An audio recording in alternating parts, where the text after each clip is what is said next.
From LinkedIn News, I'm Leah Smart, host of Everyday Better, an award-winning podcast dedicated to personal development. Join me every week for captivating stories and research to find more fulfillment in your work and personal life. Listen to Everyday Better on the LinkedIn Podcast Network, Apple Podcasts, or wherever you get your podcasts. Break language barriers instantly by translating up to 44 languages in real time with the HP AI PC, powered by the Intel Core Ultra processor. With the right tools, work doesn't have to feel like work. Learn more at hp.com/AI PC. And you're right in saying that they're good skills for relationships generally. You know, one of the things I've learned about myself and many other people, I'm sure, I'm a fixer. My natural inclination is to help people. So if you tell me you're struggling with something, my first thing is to jump in. You know, I say, how are you? And you tell me, well, actually, I'm struggling with this, this, and this. I'll say, well, actually, I could introduce you to so-and-so. I could do this. Or what about that? Hello, my fellow negotiators. Did you know I once had a listener share that after listening to our podcast, she was able to negotiate a $53,000 raise? And you know what I told her? Where is my commission? Just kidding. But the real story is, this was after years of being too afraid to negotiate. But after listening to a couple of episodes on salary negotiation, she felt equipped with the confidence and tools to ask for the payment she deserved. And that, my friends, is the power of negotiation. And through a subscription to our new membership community, Negotiate Anything Premium, we're taking that power to the next level.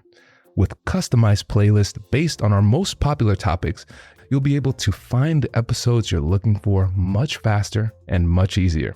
A tool that comes in handy as you're getting ready to prepare for an important negotiation. Even I find myself asking, which episode should I listen to before heading into a high-stakes negotiation? And you might be saying, but Kwame, you're the ones having the conversations, but I forget, so I listen to the episodes multiple times, okay? Now, here's the thing about Negotiate Anything Premium.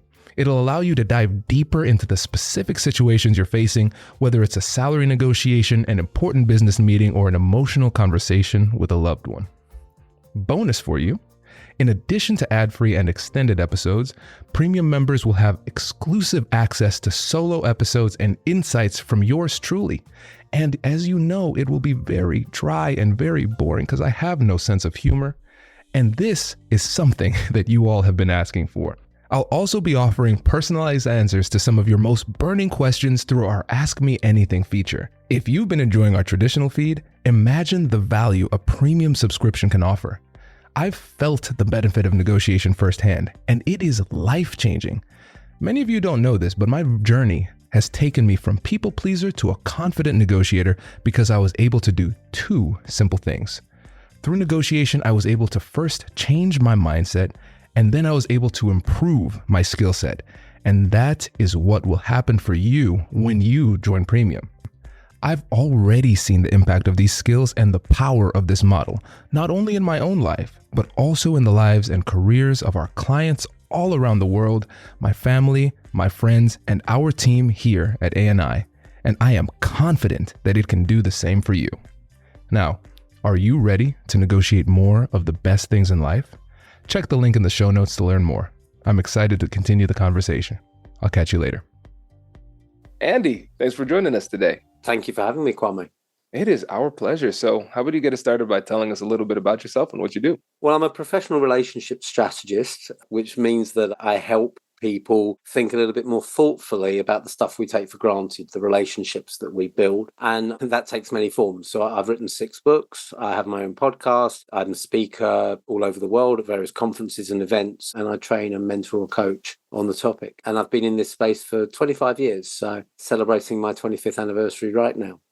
Incredible. Well, congratulations. And Thank you. I think a cool place to start, Andy, would be really giving the listeners an idea first about what it means to be a professional relationship strategist. And then we can tie that into this most recent book. Yes, I mentioned it's about getting people to think thoughtfully about the stuff we take for granted. Almost everything we do in our business and in our career is made easier with the help and support of other people. Whether that's people giving you insights and information that you need, whether it's feedback and accountability, support, referrals, whatever it might be, influence, that support can make all the difference. And it's that fire, that juice that gets you to the next level.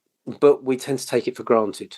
We tend to just assume people will help us when people have got their own things to worry about. So when I talk about professional relationship strategy, it takes what has commonly been known as networking for many years, but that word is open to so much misunderstanding that I try to avoid it. But it takes that building, nurturing, and leveraging of networks and plants a strategy behind it. It gets you to think, who do I need to support me and how can they support me? Who do I already have a relationship with, but I'm not asking them the right questions? I'm not guiding them to the help I need. Who could help me? Maybe I need to build a deeper relationship with them. And who could help me, but I don't know them. So who could introduce me to them? So it's really making sure that you're surrounded by the right people at the right time, that they know how to help and support you and they want to help and support you, all while not feeling networked by you. Everything's authentic. You're engaging with people in a human way, and they know that just as you're seeking their help, that you would be happy to help them if they needed it.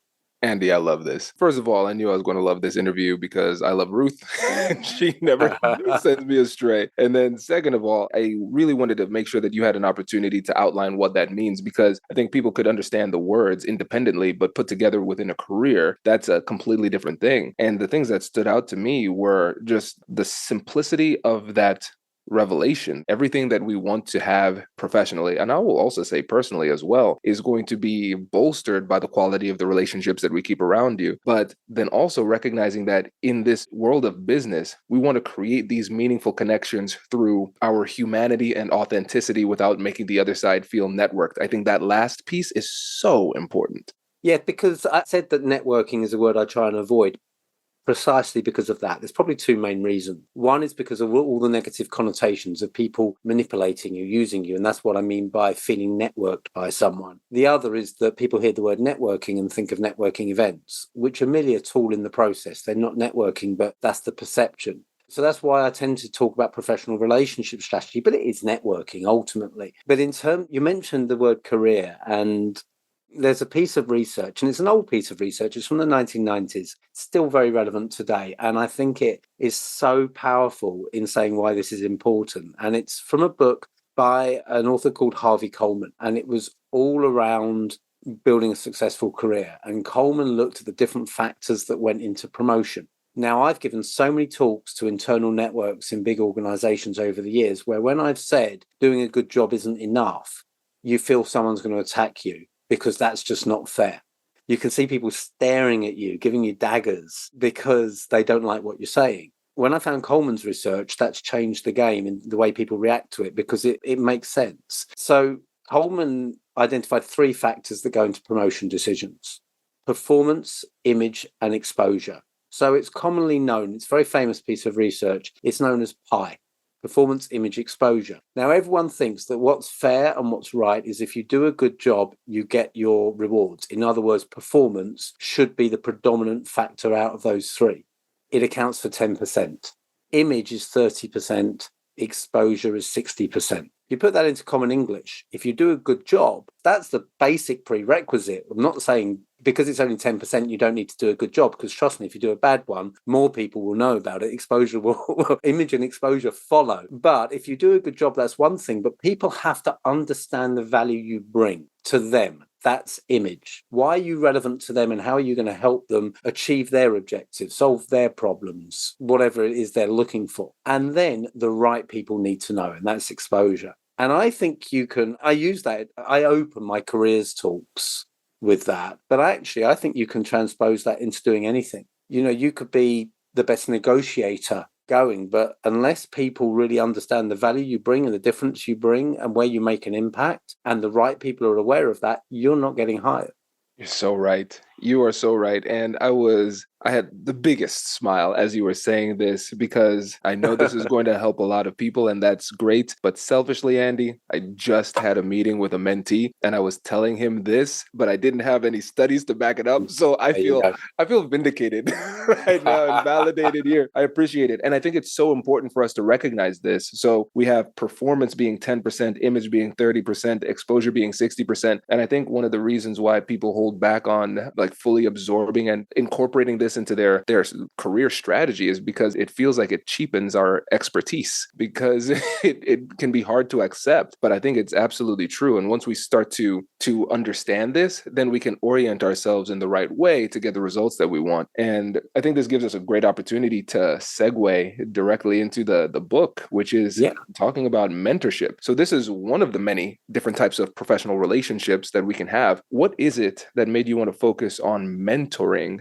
explicitly in this most recent book? Well, there are a couple of reasons. Number one is it's a natural evolution. I think it was last year. I look back at the 6 books I've written over going back nearly 20 years now, and I realized they plot my career to a degree, or certainly in this space, and there is a natural evolution there. And in particular, my last book in 2020 was about the power of being vulnerable and the importance of being vulnerable and seeking support. It's called Just Ask, why seeking support is your greatest strength. And obviously, mentoring is a key part of that. And I talked a bit about mentoring in Just Ask. And I've trained on mentoring and spoken on mentoring over a number of years, sometimes as part of a wider topic, sometimes purely focused on the power of mentoring and how to approach that. And then over the last couple of years, I had more clients coming to me asking me to work with mentors and help with their mentoring programs. So that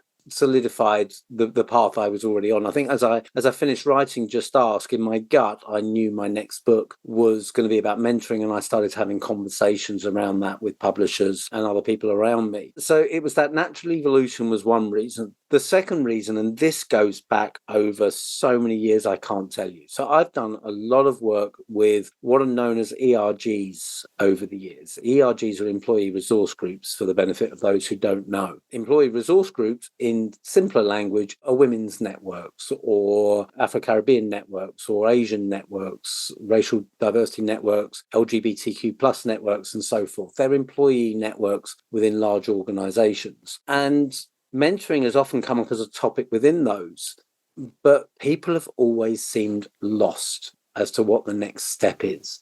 And what I've found is a common thread is that people might have heard of a mentoring program internally, or maybe their ERG runs a mentoring program, but they don't know how to access it. Or they've got into it and no one's volunteered to be a mentor for so long, or there's not the right person there. Or they go into a mentoring relationship and they don't know what to do. The mentors don't know what to do, let alone the mentees. And what's really interesting is a lot of the training I've historically been asked to do is for mentees rather than mentors. That seems to be shifting, which is good, because there seems to be a natural assumption that you're experienced, you're successful.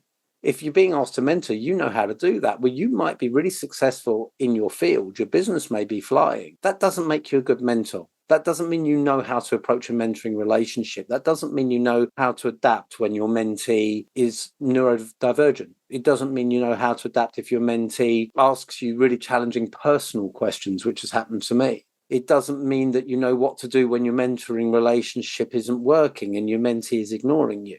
So all of these different factors said we pay lip service to mentoring, but we're not advocating for it actively enough. We don't understand it well enough. And we need to have a better conversation about mentoring. And it needs to be at the heart of how we help people grow and how we grow ourselves. But we only do that if we're strategic about it, if we're thoughtful about it. It goes back to those words I used earlier. I've got a quick story for you. So I was at this keynote and I talked to a listener. And he said, Kwame, I love the podcast, but my favorite part, man, I love those commercials. And I said, I don't think this is a true story. And now let me tell you about Negotiate Anything Premium, where you can listen to your favorite Negotiate Anything episodes ad-free. With a subscription to Premium, you can get access to more insights from your favorite experts and ad-free listening and extended episodes. Bonus, you'll also get access to exclusive episodes and personalized advice from yours truly. If you've been looking for an easy and affordable way to level up your skills and negotiate more of the best things in life, join our premium community. Now, for that gentleman in that fictional story, this ad's for you. And for the rest of you, I'll see you in premium. Introducing the HP AI PC, your powerful AI assistant. easily search through personal files, gain valuable insights, and make smarter, more informed business decisions. Unlock the future of work today with the HP AI PC, powered by the Intel Core Ultra processor. With the right tools, work doesn't have to feel like work. Learn more at hp.com/AIPC.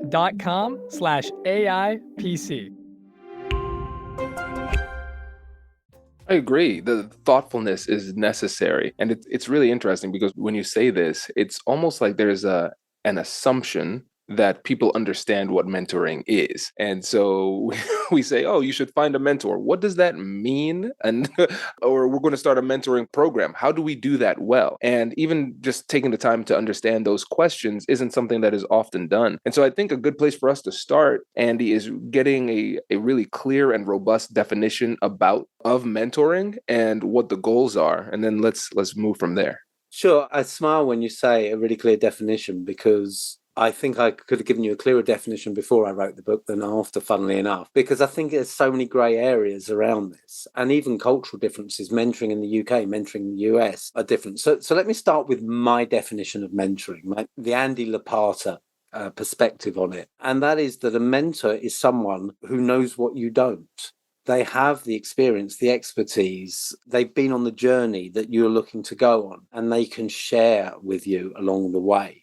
Where the grey areas come in is, first of all, traditionally we think of that person who's been on the journey naturally being the senior person in the relationship. It's not necessarily the case. And a really good example of this is we now have more generations in the same workplace than we've ever had before. And that's hard for people who are maybe baby boomers or Gen X to understand. The world is changing so rapidly. So there's a bigger need than ever for reverse mentoring, for junior people to tell more senior people, help them understand how to engage with different generations, help them understand the digital world, particularly with the onset of AI, help them to understand the impact of sustainability targets and objectives. There is so much, there's so many examples I could list there where a junior person in terms of seniority would mentor a senior person in terms of seniority. So actually, the relationship senior to junior is based on the expertise or the experience in a particular area rather than where they are in the organization. Doesn't mean that what Ruth and I call the traditional hierarchical model doesn't exist. Of course it does,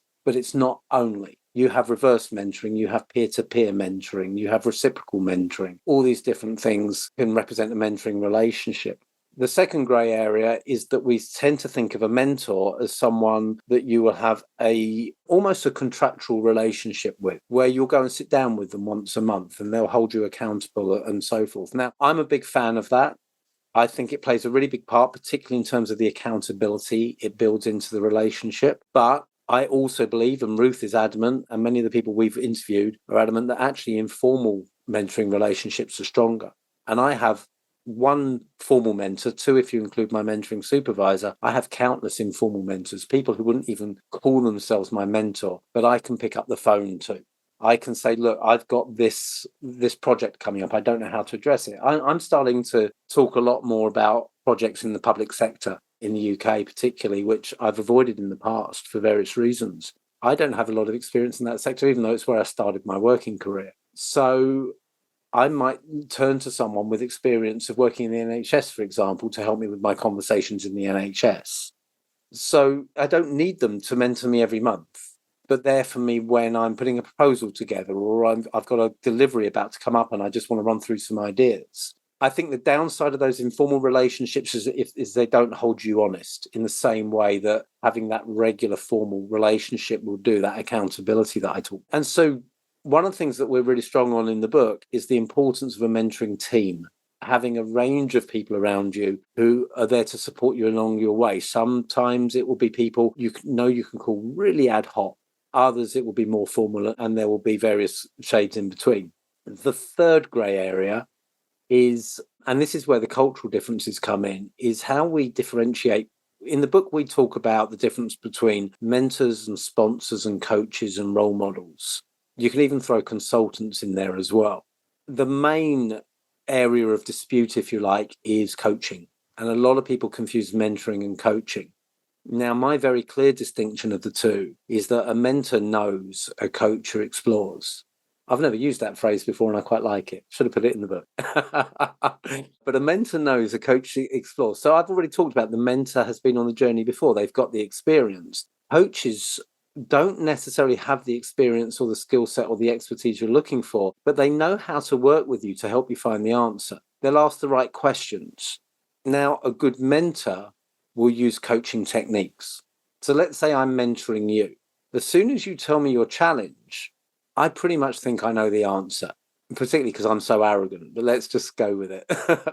But in fact, what worked for me might not work for you. So if I just purely mentor and say, Kwame, this is your challenge, well, just go and do this, I'm doing you a disservice because I'm imposing my response to my challenge in my context on you, and yours may be completely different. So we need to go through that coaching conversation, the questioning, the reflection before we come up with a solution. And then ideally you'll come up with a solution yourself. Now, if I still believe that my answer is the right one, I'll make sure you go away with it. But if you found it for yourself, that's great. The other difference is that in the UK, mentors can get paid. And a business mentor is very much like a coach in the distinction I've shared. For those listening on audio, your eyebrows popped up when I said that, because in the US, coaching and mentoring, one of the big distinctions is coaches are paid, mentors are not. And perhaps coaches are seen as elevated, whereas maybe it's the other way around in the UK. The mentors are more elevated. So I think there's a bit of semantics in there as well. So that's a really long answer where you wanted a succinct response, but I think it's really important to make those distinctions, paints perhaps a clearer picture over time. Absolutely. This is incredible. Yeah, just a quick synopsis for the audience here. So a mentor is somebody who knows something that you don't. And I think that's so clear because people can get really hung up on the seniority type of thing, or is it appropriate for this person to be a mentor, that type of stuff. But then when you just think about it in terms of relative knowledge, then you just say, okay, I have a deficit here. This person is strong in that same spot. This is an opportunity for mentorship for me. And then thinking about how, yes, we can have some structured mentorship programs, but then sometimes the strongest mentors are informal. And I think that also gives us a little bit more license and flexibility when it comes to discovering who would be the right mentor for us in this situation. And then I like that nod to the culture, right? Recognizing the differentiation between these different roles. But I love this fact that we're saying, yes, a mentor is kind of, and tell me if I'm off on this element, because this is a bit of an extrapolation. A mentor is kind of like a position, a title, but that mentor should have coaching skills, which are the things that they can use to amplify their mentorship. Yes and no. I think it's fair enough. I see where you come from with that. And in many scenarios, that will be the case. But don't forget, I mentioned that I have a lot of people who mentor me who wouldn't call themselves my mentor and wouldn't even think of it. So it's not necessarily a position. For me, it's the distinction that's more important is a mentor has the knowledge, the experience. The coach has the questioning skills, but the mentor uses coaching skills if they're going to be really effective. I like that a lot. Even if you phone me and said, Andy, can I pick your brains on something? I need your advice. I'm an informal mentor in that sense. My best response is to say, well, how are you approaching it at the moment? What sort of options are you weighing up rather than, yeah, you should do this. Now, many of us, and I probably include myself to a degree in this, we find it too easy just to say, yeah, do this. But really good mentoring, formally or informally, is saying, okay, let's talk it through. Let's explore.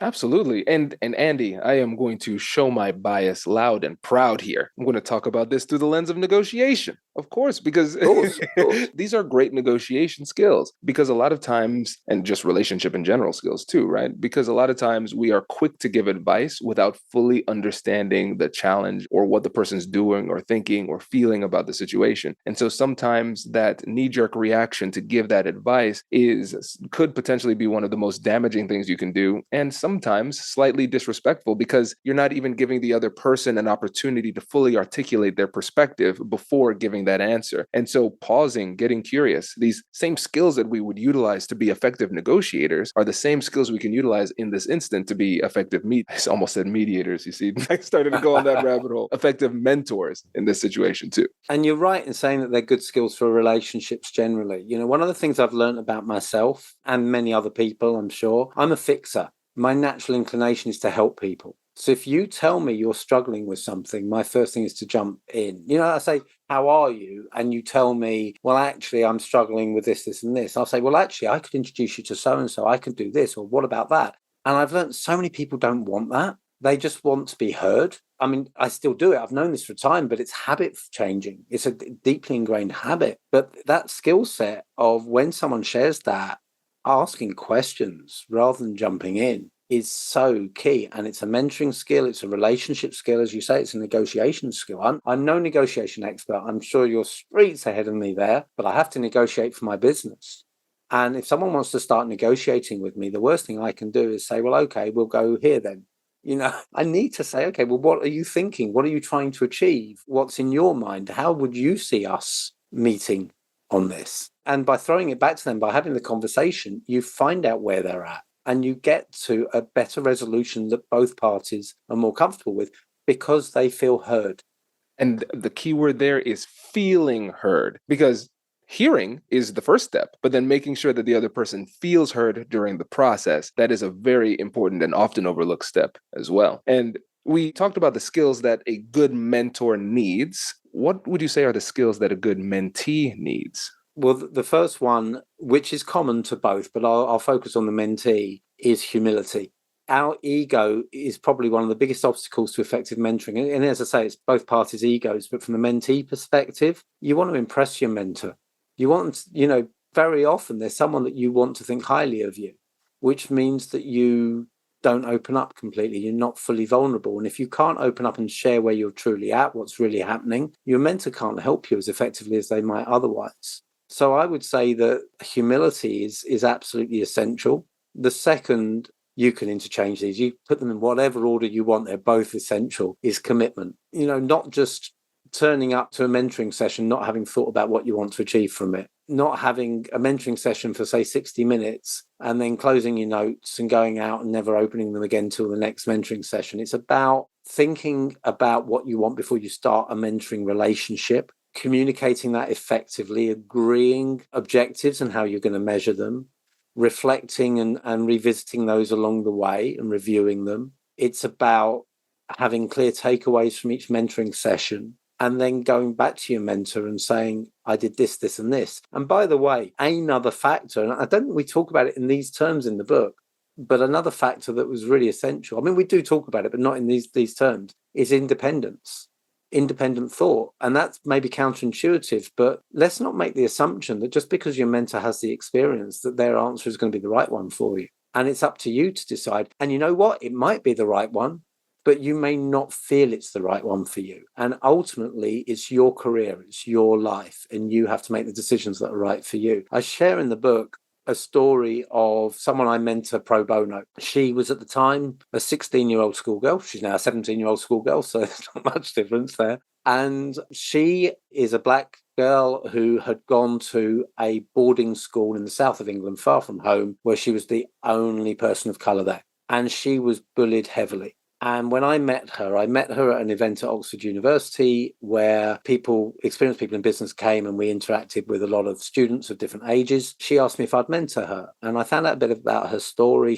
And I was bullied at school, so an anti-bullying campaign, which is what she was looking at, resonated with me. She'd moved back from the boarding school. She was back in North London, where she's from, and she was at a sixth form college there. She was loving life. Now, the really sweet thing about this story, as an aside, is she talked about, so her goal was to write a newsletter. It's now evolved into a podcast, or probably most newsletters have. It's evolved into a podcast, but at the time it was to write a newsletter, which is very relevant to the story, that she wanted to distribute throughout sixth forms, which is the pre-university level, the senior year, I guess, in American terms, of schools across North London. And she mentioned 3 boroughs. And based on that, I said, what sixth form college are you at? And she named it, and it's where I went.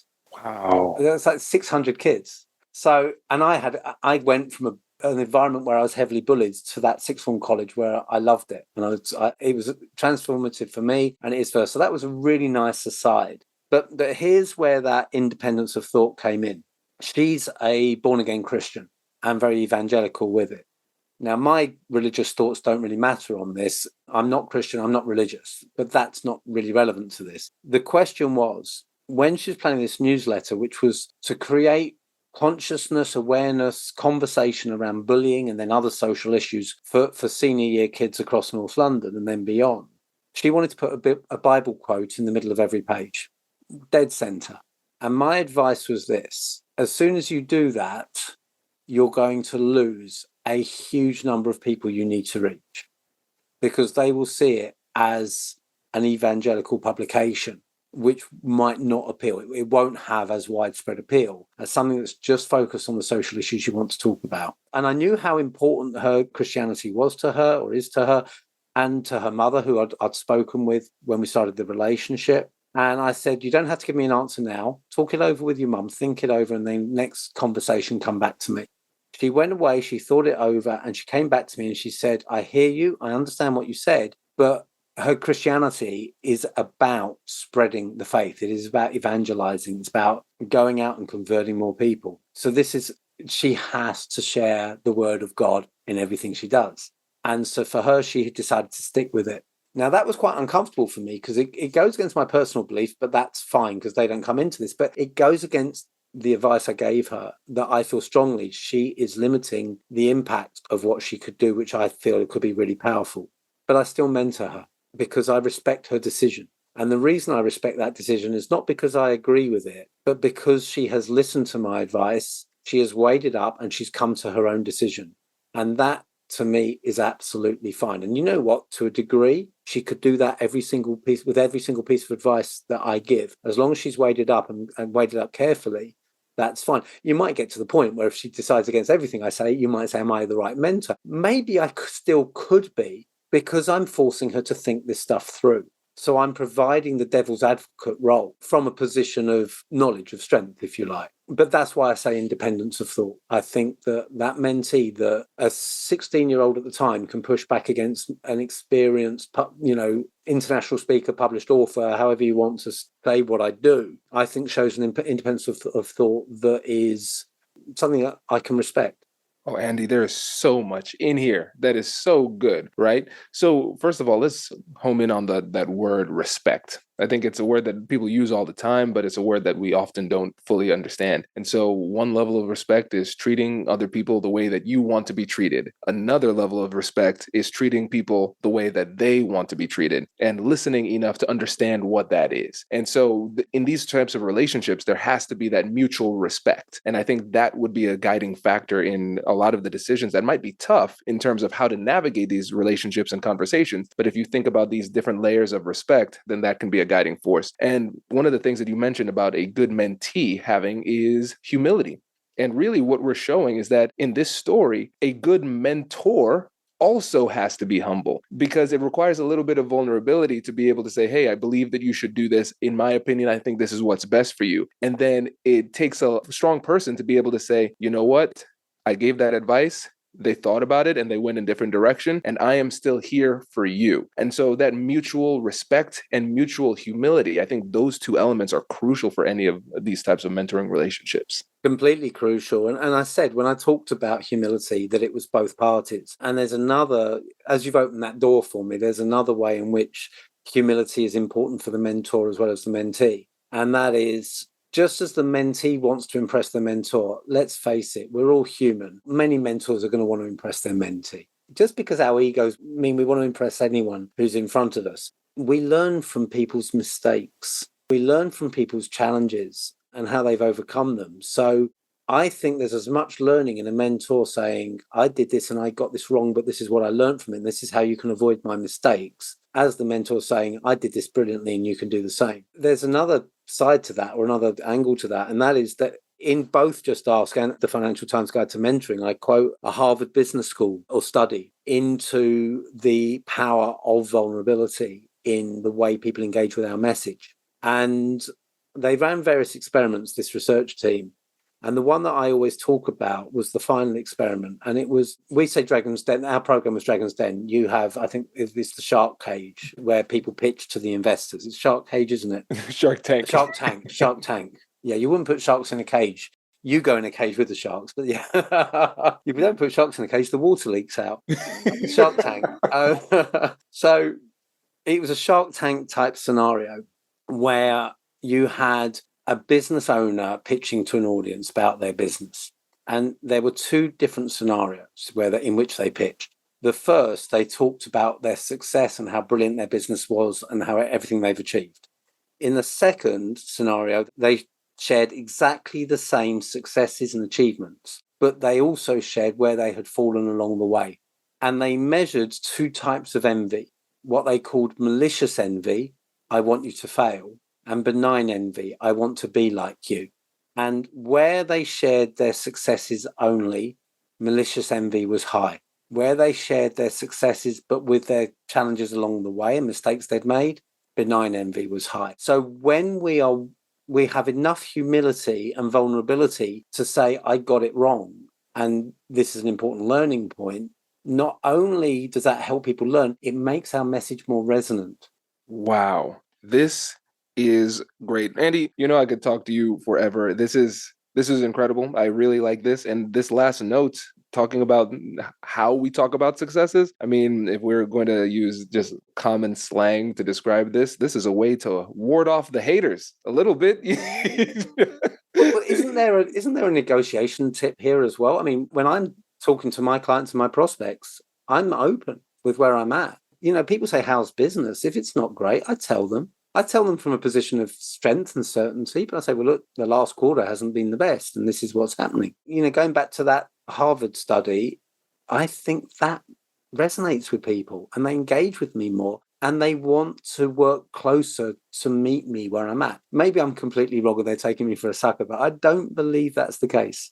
No, absolutely not. I agree with you 100%, because the thing is, we understand that no human is perfect. And so when somebody comes off as perfect, we know that something isn't right and we don't know what that is. And so it actually diminishes trust. But if you can be strategically vulnerable, which I know you're familiar with because you literally wrote the book on it, where you're being vulnerable while at the same time recognizing and holding yourself accountable, saying, okay, yeah, this is a challenge and this is what I have done to work through it or what I am doing to work through it. People can connect with that because everybody can connect with trying to accomplish something, running into obstacles, and we've all been in that position. And so when you can share a story like that and be open, it actually gives them license to also be humble and share their own humanity, and you deepen the relationship through that vulnerability. So absolutely, this is an opportunity to connect to people through this vulnerability, while at the same time, if we want to look at it through the lens of negotiation, you're building more trust. And oftentimes deals move at the speed of trust. And by being a little bit vulnerable, you can amplify that trust exponentially.